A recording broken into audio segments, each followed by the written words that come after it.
அனைவருக்கும் வணக்கம். நான் உங்கள் செல்வம் பழனிசாமி.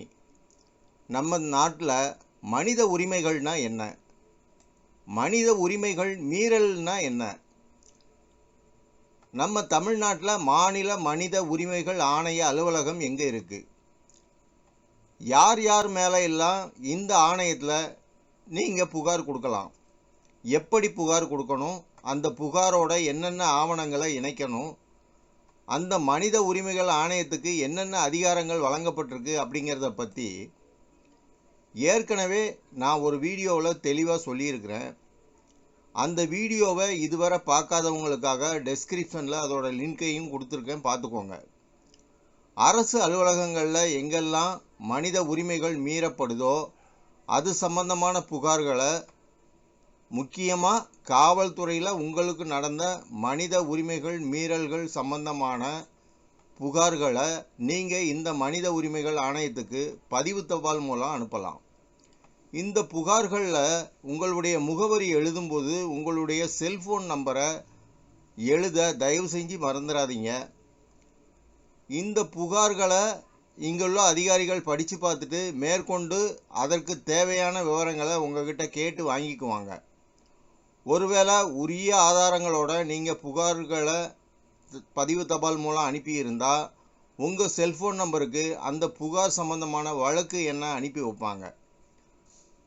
நீங்கள் புகார் அனுப்பிய உடனேயே உங்களை விசாரணைக்கு கூப்பிட மாட்டாங்க. நான் கடந்த 2024 வருஷம் ஏப்ரல் மாதம் காவல்துறை சம்பந்தமான மனித உரிமை மீறல் புகார் ஒன்றை மனித உரிமைகள் ஆணையத்துக்கு அனுப்பி வச்சுருந்தேன். அது என்னைக்கு விசாரணைக்கு வரும்னு போன வாரம், அதாவது 2025 வருஷம் ஜூன் மாதம் அந்த ஆணையத்துக்கே நேரில் போய் கேட்டேன். இன்னும் 6 மாதம் ஆகும்னு அவங்க சொன்னாங்க. அதன்படி பார்த்தா ஒரு புகார் மேலே இவங்க நடவடிக்கை எடுக்க சுமார் 1.5 வருஷத்துக்கு மேலே ஆகுது.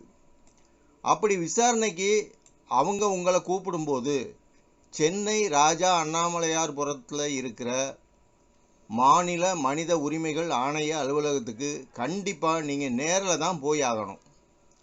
சென்னைக்கு பழக்கமான எனக்கே அந்த அலுவலகத்துக்கு போகிறதுக்கு கொஞ்சம் சிரமமாக தான் இருந்தது. ஏன்னா இந்த அலுவலகம் வழியாக பஸ் போக்குவரத்து எதுவும் கிடையாது. கொஞ்ச தூரம் கண்டிப்பாக நீங்கள் நடந்து தான் போய் ஆகணும் அல்லது ஆட்டோவில் போய் ஆகணும். அதனால் அந்த அலுவலகத்துக்கு எப்படி போகணுங்கிறத பற்றி தான் நாம் இந்த வீடியோவில் பார்க்க போகிறோம். அதுக்கு முன்னால் நம்ம சேனலை இதுவரைக்கும் நீங்கள் சப்ஸ்கிரைப் பண்ணலைன்னா தயவு செஞ்சு சப்ஸ்கிரைப் பண்ணிக்கோங்க.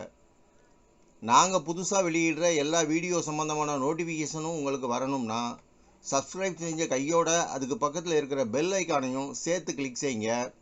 இந்த வீடியோவை ஸ்கிப் பண்ணாமல் தயவு செஞ்சு முழுசாக பாருங்கள். அப்போ தான் இந்த வீடியோ உங்களுக்கு நல்லா புரியும். வாங்க வீடியோக்குள்ளே போகலாம். சென்னைக்கு தெற்க நீங்கள் எந்த மாவட்டத்தில் வசிக்கிறவராக இருந்தாலும் சரி, சென்னைக்கு பஸ்ஸில் போகிறதா இருந்தால் இப்போ கிளாம்பாக்கம் பஸ் ஸ்டாண்டுக்கு தான் போய் இறங்கி ஆகணும். அங்கே இருந்து தான் மற்ற இடங்களுக்கு போய் ஆகணும். இந்த மனித உரிமைகள் ஆணையத்துக்கு போகிறதுக்கு முதல்ல நீங்கள் பிராட்வே போய் ஆகணும். கிளாம்பாக்கம் பஸ் ஸ்டாண்டில் இருந்து பிராட்வே போகிறதுக்கு நேரடியாக பஸ் வசதி இருந்தாலும் கூட அதை நீங்கள் பயன்படுத்தாமல் கிளாம்பாக்கம் ரயில்வே ஸ்டேஷன் போய் அங்கே இருந்து சென்னை கோட்டை ஸ்டேஷனுக்கு போய் இறங்கிக்கோங்க. அல்லது கிளாம்பாக்கத்தில் இருந்து தாம்பரத்துக்கு பஸ்ஸில் போய் அங்கே இருந்து எலக்ட்ரிக் ட்ரெயின் மூலமாக சென்னை கோட்டை ஸ்டேஷனுக்கு போய் இறங்கிக்கோங்க. எதுக்காக நான் இதை சொல்கிறேன்னா, சென்னை சாலைகளில் அந்த அளவுக்கு போக்குவரத்து நெரிசல் இருக்குது. இதனால் நீங்கள் மனித உரிமைகள் ஆணையத்துக்கு போய் சேர வேண்டிய நேரத்தில் போய் சேர முடியாது, தாமதமாயிரும். தாம்பரத்தில் இருந்து கோட்டை ஸ்டேஷனுக்கு போக அடிக்கடி எலக்ட்ரிக் ட்ரெயின் வசதி இருக்குது. அங்கே இருந்து பக்கத்தில் இருக்கிற பிராட்வே பஸ் ஸ்டாண்டுக்கு நடந்தோ அல்லது ஆட்டோவிலையோ நீங்கள் போய்க்கலாம். பிராட்வேயில் இருந்து அடையாரை தாண்டி போகிற எந்த பஸ்ஸுலையும் நீங்கள் ஏறிக்கலாம். பிராட்வேயில் இருந்து திருப்போரூர், கேளம்பாக்கம், அடையாறு போகக்கூடிய 109, 102, 6 ஆகிய பஸ் நம்பர்களில் ஏறி சத்யா ஸ்டுடியோஸ் பஸ் ஸ்டாப்பில் நீங்கள் இறங்கிக்கோங்க. இந்த சத்யா ஸ்டூடியோவில் இப்போ எம்ஜிஆர் ஜானகி பெண்கள் கலைக்கல்லூரி இயங்கிக்கிட்டு இருக்கு. இந்த ஸ்டாப்பில் இறங்கி அதுக்கு எதிர்த்த சைடில் இருக்கிற சிவாஜி கணேசன் மணிமண்டப பஸ் ஸ்டாப்புக்கு போங்க. இந்த பஸ் ஸ்டாப்புக்கு இடது பக்கம் அடையாறு பாலம் இருக்குது. வலது பக்கம் கொஞ்ச தூரம் நடந்து போனால் ஒரு 4 ரோடு சந்திப்பு வரும். அதில் நீங்கள் இடது பக்கம் திரும்பி ஆகணும். அந்த ரோட்டுக்கு குமாரசாமி ராஜா சாலைன்னு பேர். அந்த ரோட்டுக்கு கிரீன்வேஸ் சாலைன்னு இன்னொரு பேரும் இருக்குது. இந்த ரோட்டில் கொஞ்ச தூரம் நடந்து போன உடனேயே உங்களுக்கு இடது பக்கம் முண்டக கன்னியம்மன் கோவில் ஒன்று இருக்கும்.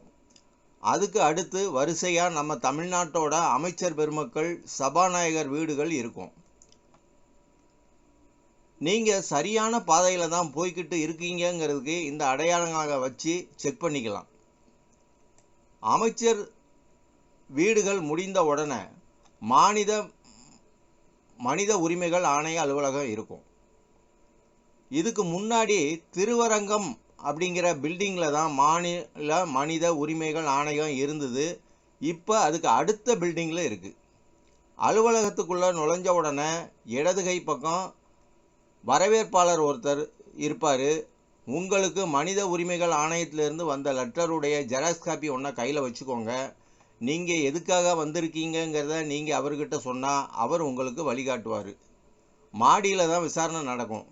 விசாரணையில் கலந்துக்கும் போது உங்களுடைய புகார் சம்பந்தமான ஒரிஜினல் டாக்குமெண்ட்டுகளை கையில் வச்சுக்கோங்க. உங்கள் புகாரில் நீங்கள் வெற்றி அடைய வாழ்த்துக்கள்.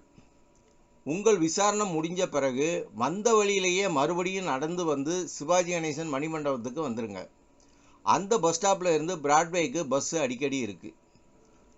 இன்னொரு தகவல், தபால் மூலமாக அனுப்பப்பட்ட உங்களுடைய புகார் ஏற்றுக்கொள்ளப்பட்டிருக்கா இல்லையாங்கிற தகவலும், அது ஏற்றுக்கொள்ளப்பட்டிருந்தா அதுக்கு வழங்கப்பட்டிருக்கிற வழக்கு எண் என்னங்கிற தகவலும் உங்களுக்கு வேணும்னா நீங்கள் 0446159005 அல்லது 0444251484ங்கிற தொலைபேசி எண்ணுக்கு தொடர்பு கொண்டு தெரிஞ்சுக்கலாம்.